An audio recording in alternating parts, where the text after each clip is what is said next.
ఆకాశవాణి ప్రాంతీయ వార్తలు చదువుతున్నది కనపర్తి రాణి.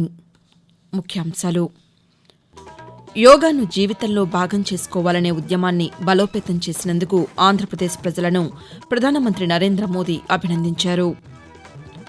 ప్రజలందరి సహకారంతోనే గిన్నిస్ రికార్డు సాధ్యపడిందని ఆంధ్రప్రదేశ్ ముఖ్యమంత్రి నారా చంద్రబాబు నాయుడు పేర్కొన్నారు.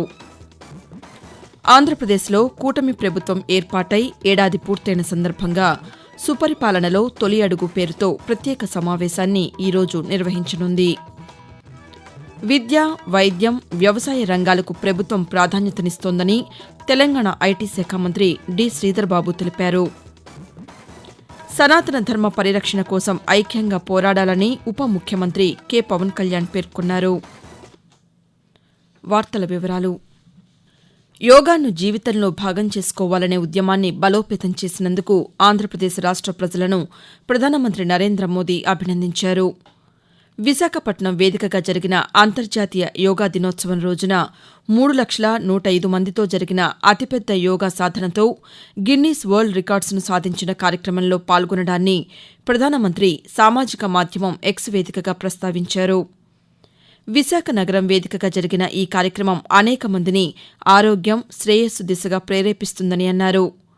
యోగా ప్రజలను మరోసారి ఏకం చేసిందని, ఆంధ్రప్రదేశ్ ప్రజలు యోగా అభ్యాసం పట్ల చూపిన స్ఫూర్తిదాయకమైన నిబద్దతను ప్రధానమంత్రి ప్రశంసించారు.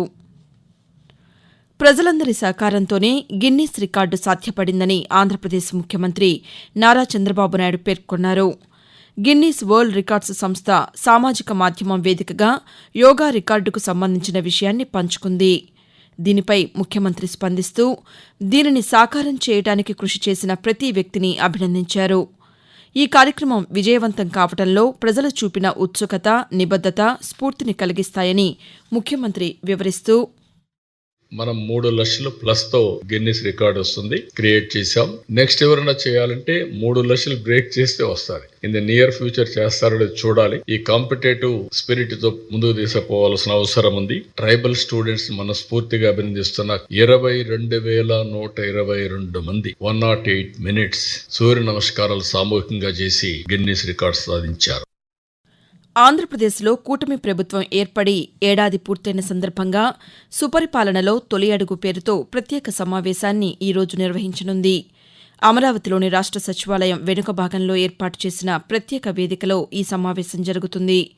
ఈ సమావేశంలో ఏడాది కాలంలో చేపట్టిన పాలనా సంస్కరణలు, తీసుకువచ్చిన మార్పులు, అందించిన సంక్షేమం, రాష్ట్రాభివృద్ధిని సమీక్షించుకునేలా ముఖ్యమంత్రి నారా చంద్రబాబు నాయుడు, ఉప ముఖ్యమంత్రి కె. పవన్ కళ్యాణ్ ఈ కార్యక్రమంలో దిశానిర్దేశం చేయనున్నారు. ఈ కార్యక్రమంలో అన్ని జిల్లాల కలెక్టర్లు, ఎస్పీలు, రాష్ట మంత్రులు, శాసనసభ సభ్యులు, పార్లమెంటు సభ్యులు పాల్గొంటారు. దేశంలో అన్ని వర్గాల ప్రజల సర్వతోముఖాభివృద్ధికి కేంద్ర ప్రభుత్వం కృషి చేస్తోందని భారతీయ జనతా పార్టీ ఆంధ్రప్రదేశ్ అధ్యక్షురాలు డి. పురంధరేశ్వరి అన్నారు. విజయవాడలో నిర్వహించిన బీజేపీ ఎస్సీ మోర్చా రాష్ట కార్యవర్గ సమావేశంలో ఆమె నిన్న పాల్గొన్నారు.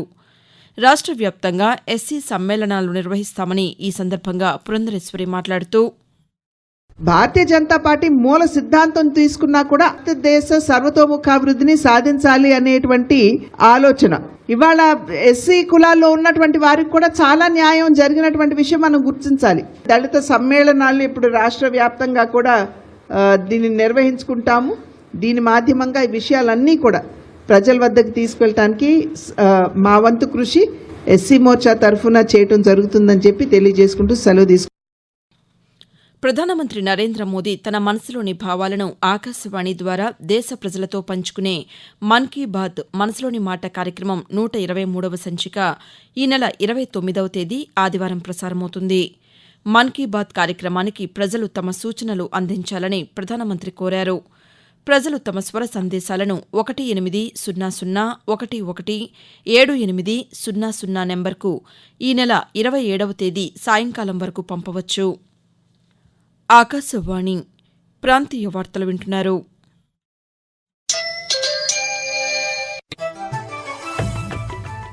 నిరంతర వార్తా విశేషాల కోసం ఆకాశవాణి సామాజిక మాధ్యమ వేదికలైన news on air YouTube channel ను, newsonair.gov.in వెబ్సైట్ ను, ట్విట్టర్ లో ఆల్ ఇండియా రేడియో న్యూస్ ను వీక్షించండి.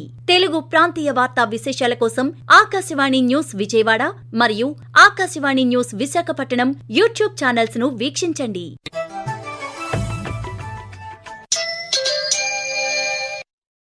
విద్య, వైద్యం, వ్యవసాయ రంగాలకు ప్రభుత్వం ప్రాధాన్యతనిస్తోందని తెలంగాణ ఐటీ శాఖ మంత్రి డి. శ్రీధర్బాబు తెలిపారు. ఉమ్మడి కరీంనగర్ జిల్లాలో పలు అంశాలపై జిల్లా ఇన్ఛార్జి మంత్రి తుమ్మల నాగేశ్వరరావు, మంత్రులు పొన్నం ప్రభాకర్, శ్రీధర్బాబు సమీక్ష నిర్వహించారు. ఈ సందర్భంగా అధికారులకు మంత్రులు పలు సూచనలు చేశారు. ప్రభుత్వ పథకాలను క్షేత్రస్థాయిలో ప్రజలకు అందించాలని మంత్రి శ్రీధర్బాబు పేర్కొంటూ, ప్రభుత్వం ప్రధానమైన లక్ష్యం ఈరోజు విద్య, వైద్యం, వ్యవసాయం కలెక్టర్స్ గారికి ప్రధానమైన బాధ్యత.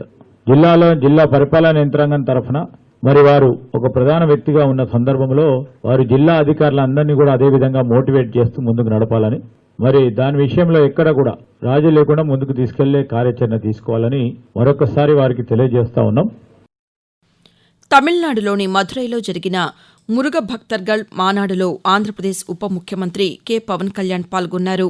ఈ సందర్భంగా ఆయన మాట్లాడుతూ, సనాతన ధర్మ పరిరక్షణ కోసం ఐక్యంగా పోరాడాలని అన్నారు. హిందూ ధర్మ వ్యతిరేకులకు కొందరి మద్దతు ఉండటం శోచనీయమని, విభజన ఆలోచనలు ఉన్నవారు ప్రమాదకరమని చెప్పారు. లౌకికవాదం పేరుతో మతాలను దూషించడం సరికాదని ఉప ముఖ్యమంత్రి ఈ సందర్భంగా పేర్కొన్నారు.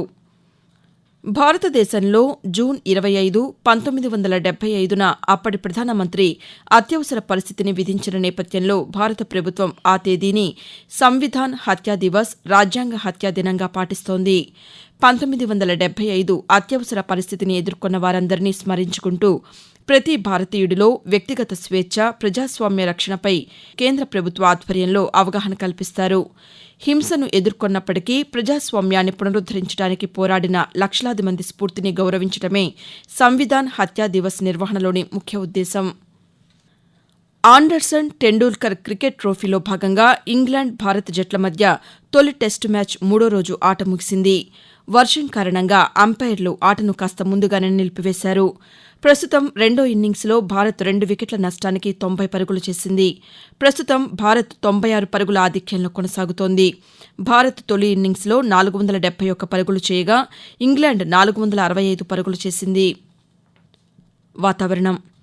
ఆంధ్రప్రదేశ్లోని ప్రస్తుత వాతావరణ పరిస్థితి గురించి అమరావతిలోని భారత వాతావరణ కేంద్రం అధికారి ఎల్. నారాయణ ఆకాశవాణి ప్రాంతీయ వార్తా విభాగానికి వివరిస్తూ, ఉత్తర కోస్తా ఆంధ్రప్రదేశ్ మరియు యానాంలో ఈరోజు మరియు రేపు తేలికపాటి నుండి ఒక మోస్తారు వర్షాలు లేదా ఉరుములతో కూడిన జల్లులు 1 లేదా 2 చోట్ల కురిసే అవకాశం ఉంది. ఉరుములతో కూడిన మెరుపులు మరియు బలమైన ఈదురుగాలులు గంటకు 40 నుంచి 50 కిలోమీటర్ల వేగంతో వీచే అవకాశం ఉంది.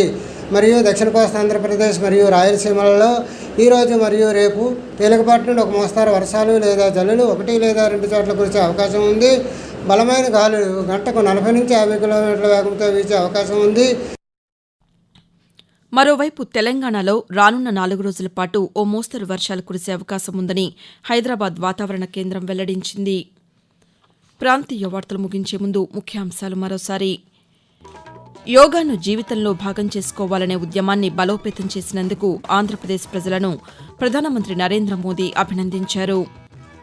ప్రజలందరి సహకారంతోనే గిన్నిస్ రికార్డు సాధ్యపడిందని ఆంధ్రప్రదేశ్ ముఖ్యమంత్రి నారా చంద్రబాబు నాయుడు పేర్కొన్నారు. ఆంధ్రప్రదేశ్లో కూటమి ప్రభుత్వం ఏర్పాటై ఏడాది పూర్తయిన సందర్భంగా సుపరిపాలనలో తొలి అడుగు పేరుతో ప్రత్యేక సమావేశాన్ని ఈరోజు నిర్వహించనుంది. విద్య, వైద్యం, వ్యవసాయ రంగాలకు ప్రభుత్వం ప్రాధాన్యతనిస్తోందని తెలంగాణ ఐటీ శాఖ మంత్రి డి. శ్రీధర్బాబు తెలిపారు. సనాతన ధర్మ పరిరక్షణ కోసం ఐక్యంగా పోరాడాలని ఉప ముఖ్యమంత్రి కె. పవన్ కళ్యాణ్ పేర్కొన్నారు. ఆకాశవాణి ప్రాంతీయ వార్తలు ఇంతటితో సమాప్తం. తిరిగి 7 గంటల 5 నిమిషాలకు జాతీయ వార్తలు వింటారు.